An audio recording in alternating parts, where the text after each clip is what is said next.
అన్నం మహత్యం గురించి, అన్నాన్ని భుజించే విధానాలను గురించి మన ఇతిహాసాలలోనూ పురాణాలలోనూ చెప్పబడింది. ఆ వివరాలు విశేషాల గురించి ఇప్పుడు మనం తెలుసుకుందాం. అన్నం బ్రహ్మేతి అంటారు.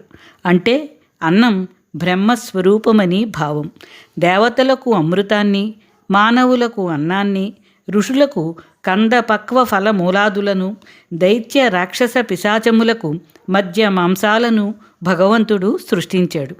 అన్నం పరబ్రహ్మ స్వరూపమని, ప్రాణుల ప్రాణాలు అన్నంలోనే నిక్షిప్తమై ఉన్నాయని, సమస్త జగత్తు అన్నము మీదే ఆధారపడి ఉన్నదని, అందువలన అన్నము లక్ష్మీ జనార్దనుల స్వరూపమని మన పురాణాలు చెప్తున్నాయి. శరీరం అన్నంతో నిర్మించబడింది, అన్నంతోనే పోషించబడుతోంది.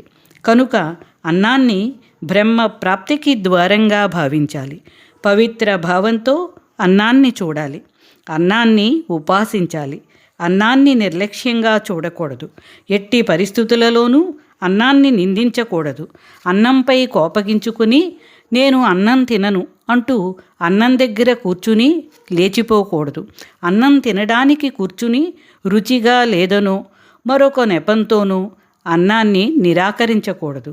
అన్నమును ఎల్లప్పుడూ గౌరవిస్తూ బ్రహ్మ భావంతో చూడాలి. అన్నాన్ని పారవేయడం అన్నాన్ని నిందించినట్లే అవుతుంది. కనుక అన్నాన్ని పారవేయకూడదు, వృధా చేయకూడదు. అన్నం లభించకపోతే ఎంతటి బలవంతుడైనా దుర్బలుడవుతాడు.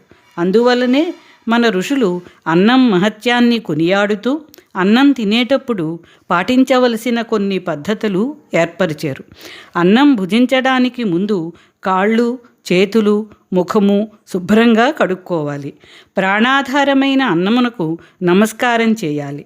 మనసులో ఉన్న కలతలను, ఇతర ఆలోచనలను పారద్రోలి ప్రశాంతమైన మనసుతో తొందరపాటు లేకుండా అన్నాన్ని తినాలి.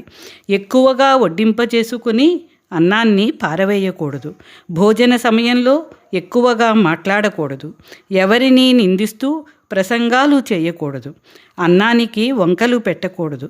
దైవ ప్రసాదమైన ఈ అన్నం నాకు ఎల్లప్పుడూ లభించుగాక అని ప్రార్థించుకోవాలి.